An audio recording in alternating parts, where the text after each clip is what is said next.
শুরুতে মাই টিভির বিশেষ সংবাদ।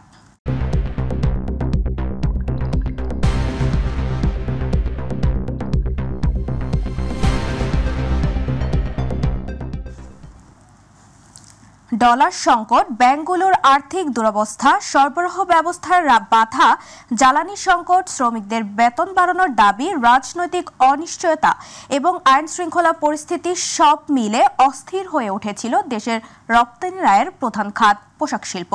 নতুন বছরে এসে সেই অবস্থা থেকে ঘুরে দাঁড়াতে শুরু করেছে এই খাত। তবে নতুন করে গ্যাসের দাম বাড়ানো হলে হুমকির মুখে পড়বে বাংলাদেশের পোশাক খাত। বিস্তারিত এস.এম. তানবীরের রিপোর্টে। বিগত সরকার সবকিছুতে দলীয়করণ করেছিল। বাদ যায়নি দেশের রপ্তানি আয়ের প্রধান খাত পোশাক শিল্প। তাই সরকার পতনের পরপরই অনেক ব্যবসা প্রতিষ্ঠান বন্ধ সহ দেখা দেয় শ্রমিক অসন্তোষ। এক বেক্সিমকো গ্রুপের 16টি প্রতিষ্ঠান বন্ধ হয়ে গেলে চাকরি হারান 50 থেকে 60,000 শ্রমিক। ব্যাহত হয় পোশাক রপ্তানি। তবে রাজনৈতিক স্থবিরতা ধীরে ধীরে ফিরে আসতে শুরু করায় সে অবস্থা থেকে ঘুরে দাঁড়িয়েছে দেশের পোশাক খাত। বাড়ছে অর্ডার এবং রপ্তানিও। বর্তমান প্রেক্ষাপটে garments business is doing well actually. শ্রমিক অসন্তোষ কাটিয়ে আমরা কয়েক মাস এখন পিসফুলি ফ্যাক্টরি চালাচ্ছি। গ্লোবাল সার্কামস্টেন্সে আমাদের প্রেক্ষাপটটা একটু সুবিধাজনক অবস্থায় এসছে, কারণ আপনারা দেখেন নভেম্বর ডিসেম্বরে আমাদের এক্সপোর্ট হ্যাজ পিকড আপ এবং জানুয়ারিতেও এই ধারা কন্টিনিউ করবে। পার্টিকুলারলি আমেরিকান মার্কেটটা খুব ভালো পিক আপ করছে, কারণ আমেরিকাতে ইনফ্লেশন ইজ ভেরি লো। আমেরিকাতে আমাদের এই মাসের ডিসেম্বরে পরিসংখ্যান অনুযায়ী 20% উপরে গ্রোথ হয়েছে। শ্রমিকদের দাবির প্রেক্ষিতে ন্যূনতম মজুরি বোর্ড পোশাক শ্রমিকদের বার্ষিক ইনক্রিমেন্ট আগের 5% থেকে বাড়িয়ে 9% করেছে। অন্যদিকে আন্তর্জাতিক বাজারে বাংলাদেশের পোশাকের দাম কমাচ্ছেন ক্রেতারা। এরই মধ্যে নতুন করে গ্যাসের দাম বাড়ানোর সিদ্ধান্তে উদ্বেগে ব্যবসায়ীরা। And then international media like Indian press কিন্তু বাংলাদেশের এগেনস্টে কনস্ট্যান্ট ক্যাম্পেইন চালিয়ে যাচ্ছে যে বাংলাদেশ ইজ নট স্টেবল, এইটা হচ্ছে সেটা হচ্ছে, দাঙ্গা হচ্ছে, হাঙ্গামা হচ্ছে, উইচ ইজ নট ট্রু। আমরা এটার জন্য বায়ারদের সাথে ফাইট করছি, বায়ারদেরকে বোঝানোর চেষ্টা করছি, but there is a perception in buyers mind the Bangladesh is not quite stable. তো এই একটা ভাবমূর্তি আমাদের প্রবলেম আছে। Bank interest rate is high, fiscal policy is tight. এইগুলোর মধ্যে কোনো ব্রেক না দিয়ে আবার গ্যাসের মূল্য বৃদ্ধি যদি করা হয়, it will be disastrous for the garment sector. তবে আগে থেকে ব্যবসার পরিবেশ নিয়ে সন্তুষ্টি প্রকাশ করেছেন বিদেশি ক্রেতারা। Shipment was very difficult, need many papers, blah, and now alhamdulillah everything easy because the new minister is they focusing for the Bangladesh coming up inshallah. After 10 বছর Bangladesh coming number 1 এক number inshallah. ব্যবসায়ীদের মতে পোশাক খাতে বায়ারদের আস্থা ফেরাতে হলে প্রয়োজন রাজনৈতিক স্থিতিশীলতা। জুলাই আগস্টের ছাত্র গণঅভ্যুত্থান এবং রাজনৈতিক অস্থিতিশীলতার পরও 6 মাসেও রপ্তানি প্রবৃদ্ধির ধারা বজায় রেখেছে দেশের তৈরি পোশাক খাত। 2024-25 অর্থ বছরের জুলাই ডিসেম্বর পর্যন্ত বাংলাদেশ থেকে $19 বিলিয়ন পোশাক রপ্তানি হয়েছে, যা ইতিবাচক হিসেবে দেখছেন ব্যবসায়ীরা। এস.এম. তানবীর, মাই টিভি, ঢাকা। ঘন কুয়াশায় দৌলতদিয়া পাটুরিয়া নৌরুটে টানা 6.5 ঘন্টা বন্ধ থাকার ফেরি চলাচল স্বাভাবিক হয়েছে। বুধবার সকাল 9:30টার দিকে ফেরি চলাচল পুনরায় শুরু হয়। এর আগে গত রাত 3টার দিকে ঘন কুয়াশার কারণে ফেরি চলাচল বন্ধ ঘোষণা করে বিআইডব্লিউটিসি কর্তৃপক্ষ। ঘন কুয়াশার কারণে চ্যানেলের বিকন বাতি ও মার্কিং পয়েন্টগুলো দৃশ্যমান না হওয়ায় দুর্ঘটনার আশঙ্কায় এই সিদ্ধান্ত নেওয়া হয়। আর ফেরি বন্ধ থাকায় যানবাহন ফেরি পারাপারের অপেক্ষায় থাকে। এতে যাত্রী ও চালকদের চরম দুর্ভোগ পোহাতে হয়। এ সময় ঘন কুয়াশার মধ্যে ফেরি ও লঞ্চ চলাচল বন্ধ থাকলেও ঝুঁকি নিয়ে ইঞ্জিন চালিত ট্রলারে করে যাত্রী পারাপার করেছে ঘাটের কিছু অসাধু চক্র। দর্শক, এই মুহূর্তে ফেরিঘাট থেকে যুক্ত হচ্ছেন সহকর্মী শেখ মমিন। মমিন, ঘন কুয়াশায় ফেরি চলাচল বন্ধ থাকায় ঘাটে যানবাহনের চাপ কেমন দেখছেন এখন আমাদের জানাবেন। ধন্যবাদ তাবাচ্ছুম, আপনি যেমনটি বলছিলেন আমি এই মুহূর্তে আছি এই দৌলতদিয়া পাটুরিয়া নৌরুটের দৌলতদিয়া ফেরিঘাট এলাকায়। তাবাচ্ছুম, আজ ঘন কুয়াশার কারণে টানা 6.5 ঘন্টা এই নৌরুটের ফেরি চলাচল বন্ধ ছিল। আর এই ফেরি চলাচল বন্ধের কারণে কিন্তু ঘাট এলাকায় আমরা দেখেছি সকাল থেকেই যানবাহনের সিরিয়াল কিন্তু ছিল এবং এতে চরম দুর্ভোগে পড়েছেন যাত্রী সহ চালকেরা। তাবাচ্ছুম, বিআইডব্লিউটিসি কর্তৃপক্ষ আমাদেরকে জানিয়েছিলেন যে ঘন কুয়াশার কারণে দুর্ঘটনা এড়াতে রাত 3টা থেকে ফেরি চলাচল বন্ধ ঘোষণা করে দেওয়া হয় এবং পুনরায় সকাল 9:30টার দিকে কুয়াশা কেটে আবার এই নৌরুটে ফেরি চলাচল স্বাভাবিক হয়েছে। আমরা এই বিষয়টি নিয়ে বিআইডব্লিউটিসি দৌলতদিয়া ঘাট শাখা কার্যালয়ের যিনি ব্যবস্থাপক রয়েছে মোহাম্মদ সালাউদ্দিন, তার সাথে কথা বলেছি। তিনি আমাদেরকে জানিয়েছেন যে ঘন কুয়াশা কেটে যাওয়ার পর 9:30টার পর পুনরায় ফেরি চলাচল স্বাভাবিক হয়েছে এবং বর্তমানে এই নৌরুটে আপনার 12টি ফেরি চলাচল করছে এবং আমরা দেখেছি যে এই টানা 6.5 ঘন্টা ফেরি চলাচল বন্ধের কারণে কিন্তু যানবাহনের দীর্ঘ সারি আমরা দেখেছি। তবে আমি একটি বিষয় জানিয়ে দেই যে ঘন কুয়াশার কারণে কর্তৃপক্ষ বন্ধ রাখলেও ঝুঁকি নিয়ে ট্রলারে করে ঘাটের একটি অসাধু সিন্ডিকেটের লোকজন তারা কিন্তু ট্রলারে করে যাত্রী পারাপার করছে এবং এতে কিন্তু যাত্রীদের পারাপারে যেমন ঝুঁকি বাড়ছে, যাত্রীরা কিন্তু অনিরাপদে কিন্তু এই নদী পথ পাড়ি দিচ্ছে। এই ছিল আমার কাছে দৌলতদিয়া ফেরিঘাট এলাকা থেকে সর্বশেষ। মোমিন, আপনাকে ধন্যবাদ। দর্শক, দৌলতদিয়া পাটুরিয়া থেকে ফেরি চলাচলের সবশেষ তথ্য জানাচ্ছিল আমাদের সহকর্মী শেখ মোমিন। শীতের তীব্রতায় নাকাল নীলফামারীর জনপদের মানুষজন। শীতজনিত রোগে আক্রান্ত রোগীর সংখ্যা বাড়ছে হাসপাতাল ও ক্লিনিকগুলোতে। বিশেষ করে নিম্ন আয়ের খেটে খাওয়া মানুষজন প্রচণ্ড শীতের দাপটে কাবু হয়ে পড়েছে। প্রয়োজনের তুলনায় শীতবস্ত্র অপ্রতুল হওয়ায় অধিকাংশ শীতার্থ মানুষ শীতবস্ত্র পায়নি বলে জানান তারা। জেলা প্রশাসক বলেছেন শীতবস্ত্র বিতরণ অব্যাহত রয়েছে। নীলফামারী প্রতিনিধি আজিজুল ইসলাম বুলুর রিপোর্ট, জানাচ্ছেন আতিকুর রহমান তিতাস। হিমালয় সংলগ্ন জেলা নীলফামারী। প্রতি বছরের মতো এবারও মাঘ মাসে হিমালয়ের হিমশীতল বাতাসে স্বাভাবিক কার্যক্রমে স্থবিরতা নেমে এসেছে। এ জনপদে তাপমাত্রার পারদ ওঠানামা করছে 10 থেকে 11 ডিগ্রি সেলসিয়াসে।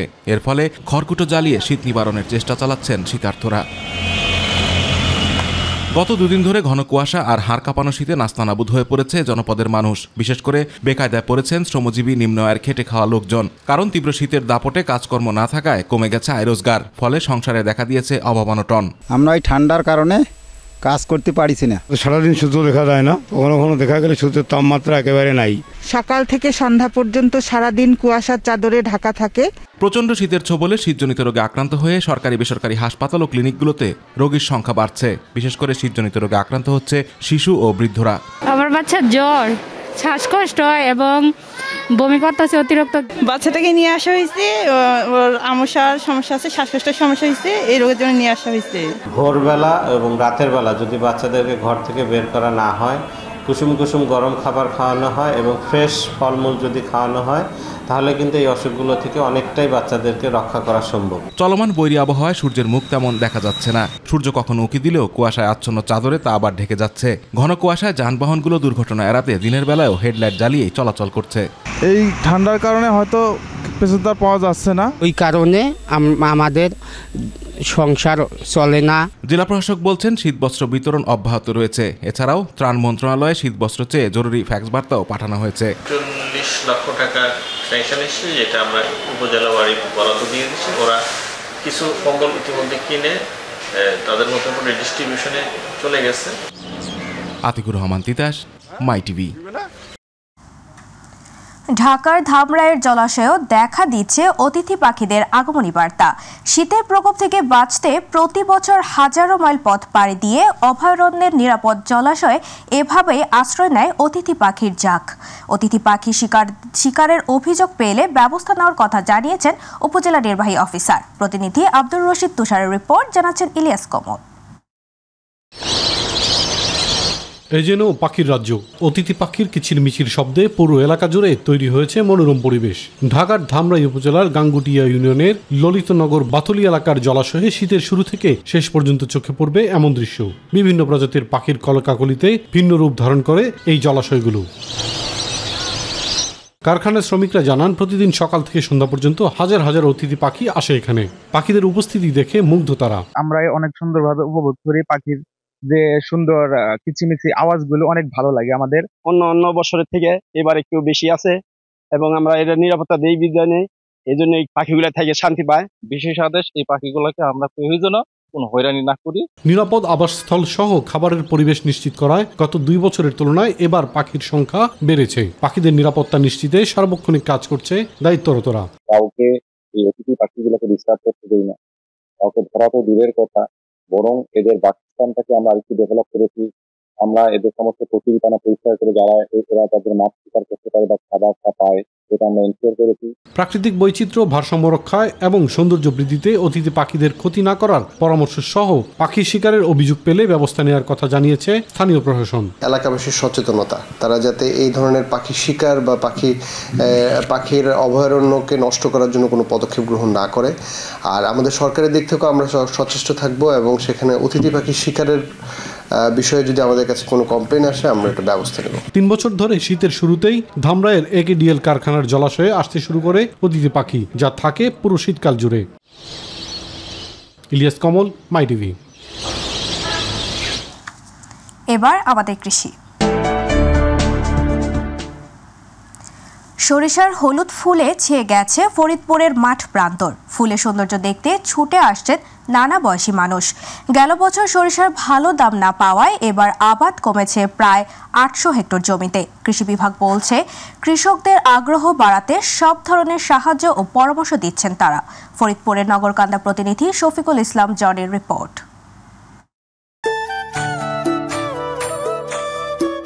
প্রকৃতিতে শীত এসেছে তার নিজস্ব রং ও গন্ধ নিয়ে। সেরূপ ফরিদপুরের চরাঞ্চলে ছড়িয়েছে সরিষা ফুল হয়ে। জেলার 13,625 হেক্টর জমি জুড়ে চাষ হচ্ছে সরিষার। হলুদ গালিচায় যেন মুড়ে আছে ফরিদপুরের পদ্মা তীরবর্তী চুনাঘাটা এলাকা। অনেকেই প্রিয়জন, বন্ধু বান্ধব নিয়ে এসেছেন সরিষা ফুলের সুবাস নিতে। সেই সাথে ক্যামেরাবন্দি করে নিচ্ছেন নিজের নানা ঢঙের ছবি। ভাল লাগতেছে না, তখন আমরা সবাই বন্ধু বান্ধব মিলে চলে আসি। এখানে আসলে আলাদা সুঘ্রাণ বাইরে সরিষা থেকে। চলতি মৌসুমে জেলায় উচ্চ ফলনশীল জাতের বাড়ি সরিষা 14, 17, 18, টরি 7 ও রায় সরিষার আবাদ হয়েছে। তবে ভালো দাম না পাওয়ায় দিন দিন সরিষা চাষে আগ্রহ হারাচ্ছে চাষিরা। বিকল্প হিসেবে পেঁয়াজ চাষে বেশি মনোযোগী তারা। যদি ওয়েদার ভালো থাকে তো আমরা আশা করতেছি যে এবার ভালো কিছু করতে পারবো। শস্যে মনে করেন যে যদি দামটা গেলবার কাটছে এবার একটু বেশি হয় তাহলে শস্যে আরও আবাদ বেশি হবে। সর্ষে চাষটা অনেক সহজ, কিন্তু এটা লাভবান কম হয়, এই জন্য আমরা এটা করি না। পেঁয়াজেরটা লাভবান বেশি হয়, ওইটা আমরা করি। জেলা কৃষি অফিসের তথ্য মতে এবছর ফরিদপুর জেলায় 13,625 হেক্টর জমিতে সরিষার আবাদ হয়েছে, যা থেকে 7,580 মেট্রিক টন তেল উৎপাদিত হবে। আগামীতে সরিষা চাষ বাড়াতে কৃষকদের সব ধরনের সহায়তা দেওয়া হচ্ছে বলে জানালেন জেলার এই কৃষি কর্মকর্তা। আমরা আশা করতেছি যে সরিষার যে আমাদের প্রায় 800 হেক্টর জমিতে কম আবাদ হয়েছে, আমরা কৃষকদেরকে বিভিন্ন পরামর্শ দিচ্ছি। বিশেষ করে সরিষার জমিতে সালফার জাতীয় সার এবং জিঙ্ক সার প্রয়োগের জন্য। পাশাপাশি আরেকটি জিনিস উদ্বুদ্ধ করা হচ্ছে বিভিন্ন জায়গায় সরিষার ক্ষেতে মৌমাছি পালনের জন্য। আবহাওয়া অনুকূলে থাকায় এবছর সরিষার ভালো ফলনে আশাবাদী কৃষকরা। তাদের একটাই আশা, পর্যটন যেন নষ্ট না করে ফেলে উৎপাদন। শফিকুল ইসলাম জনি, মাই টিভি, ফরিদপুর। এবার গ্রাম বাংলার খবর। ভোলার চরমানিকায় বিনামূল্যে চিকিৎসা সেবা ও প্রয়োজনীয় ঔষধ সামগ্রী বিতরণ করেছে কোস্টগার্ড। মঙ্গলবার কোস্টগার্ড সদর দপ্তরের মিডিয়া কর্মকর্তা লেফটেন্যান্ট কমান্ডার মোহাম্মদ সিয়ামুল হক এই তথ্য জানান। পাশাপাশি দুস্থ ও নিম্ন আয়ের মানুষদের মেডিকেল ক্যাম্পেইনের মাধ্যমে বিনামূল্যে চিকিৎসা সেবা প্রদান করে আসছে কোস্টগার্ড। এরই ধারাবাহিকতায় বাংলাদেশ কোস্টগার্ড দক্ষিণ জোন অধীনস্থ বিসিজি আউটপোস্ট চরমানিকা কর্তৃক ভোলার চরফ্যাশন উপজেলাধীন চরমানিকা এলাকায় মেডিকেল ক্যাম্পেইন পরিচালনা করে 3 শতাধিক অসহায়, গরিব, দুস্থ ও শিশুদের বিনামূল্যে চিকিৎসা সেবা ও প্রয়োজনীয় ঔষধ সামগ্রী প্রদান করা হয়।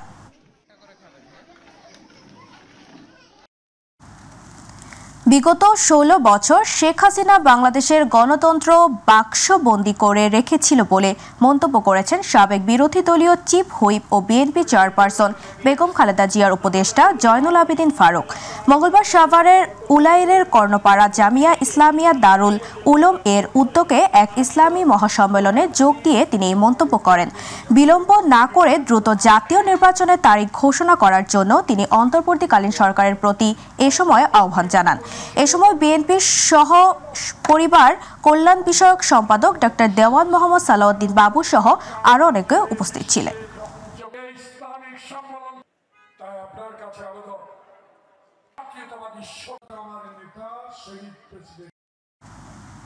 অনিয়ম, দুর্নীতি ও দালাল চক্রের সাথে যোগ সাজশে কাজ করার অভিযোগে সাভারের বিআরটিএ কার্যালয়ে অভিযান চালিয়েছে দুর্নীতি দমন কমিশন। কমিশনের সদর দপ্তরের সহকারী পরিচালক ওয়াহিদ মজনুর সোহাগের নেতৃত্বে 3 সদস্যের একটি দল মঙ্গলবার এই অভিযানে অংশ নেন। এ সময় দুর্নীতি দমন কমিশনের অনুসন্ধানী দল বিআরটিএর বিভিন্ন নথিপত্র তল্লাশি করে এবং বেশ কিছু নথি জব্দ করেন। এর আগে ফিটনেস দেওয়ার প্রাক্কালে ছদ্মবেশে অভিযান চালায় দুদক। এ সময় লাইসেন্স এবং ফিটনেস প্রদানে দালাল চক্রকে প্রাধান্য দেওয়া ও বেশ কিছু অসঙ্গতি শনাক্ত করেন অভিযানকারী দলের সদস্যরা। আবেদন না যেগুলো আপনারা দিয়েছেন এটা আবেদন দিয়ে দিয়েছেন ওটার বাড়ি আছে আমার বাবার বাড়ি। আচ্ছা ঠিক আছে এটা তর্কের বিষয় না, আর থাকলে আছে আপনার বাড়ি আপনারই আছে। আচ্ছা ঠিক আছে প্লিজ। দিনাজপুরে মাসব্যাপী বাণিজ্য মেলা শুরু হয়েছে শহীদ সেনা ঈদগাহ মাঠে। মঙ্গলবার মেলা উদ্বোধন করেন জেলা প্রশাসক রফিকুল ইসলাম। দেশের বিভিন্ন জেলা থেকে ব্যবসায়ীরা নান্দনিক পণ্য নিয়ে এসেছেন, যা দর্শনার্থী ও ক্রেতাদের ভিড়ে জমজমাট। Dinajpur chamber of commerce and industries আয়োজিত এ মেলায় দেশের বিভিন্ন জেলা থেকে প্রায় 200 স্টল বসেছে। নতুন ও পুরাতন ব্যবসায়ীরা ভালো ব্যবসার আশায় রয়েছেন। আয়োজকরা মেলার সাফল্যে আশাবাদী।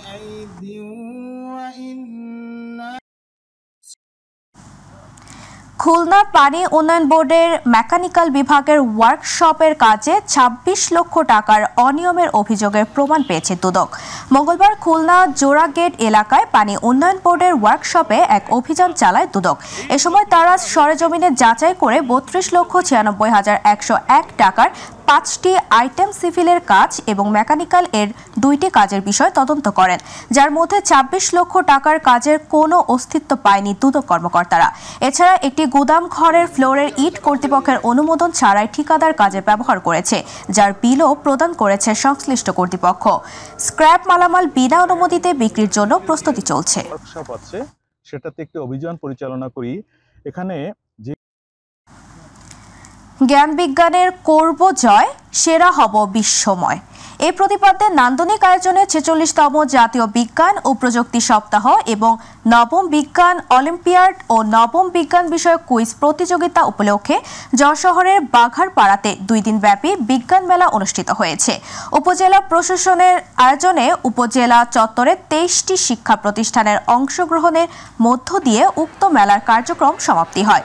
উপজেলার নির্বাহী অফিসার শোভন সরকারের সভাপতিত্বে মেলায় উপস্থিত ছিলেন উপজেলা ভারপ্রাপ্ত মাধ্যমিক শিক্ষা অফিসার আশিকুজ্জামান, সমাজসেবা অফিসার আশরাফুল আলম সহ বিশিষ্টজনেরা। এবং ভালো লেগেছে আমার। আমরা 2 দিন ব্যাপী যে বিজ্ঞান মেলা করলাম, এর যে উদ্দেশ্য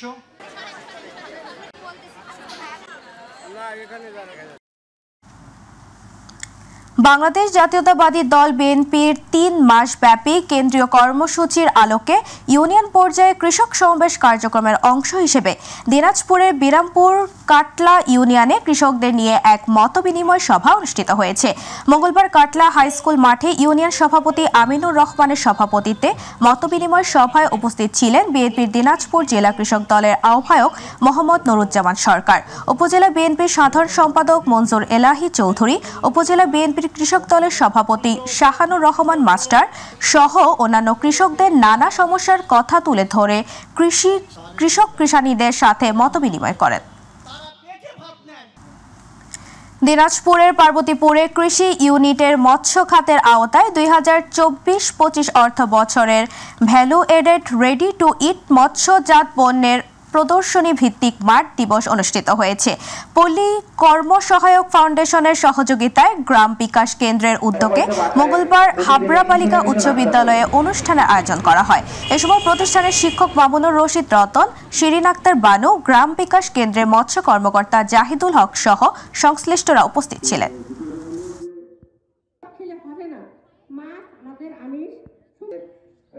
সবার শরীরের জন্য উপকারী। আমরা প্রক্রিয়াজাতকরণের মাধ্যমে বিভিন্ন মূল্য সংযোগে আমরা আমাদের গ্রাম বিকাশ কেন্দ্রের নাম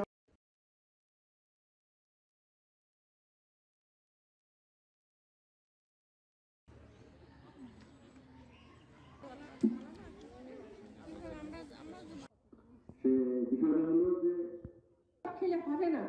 মাছ আমাদের আমিষ সবার শরীরের জন্য উপকারী। আমরা প্রক্রিয়াজাতকরণের মাধ্যমে বিভিন্ন মূল্য সংযোজনে আমরা আমাদের গ্রাম বিকাশ কেন্দ্রের নাম হয়তো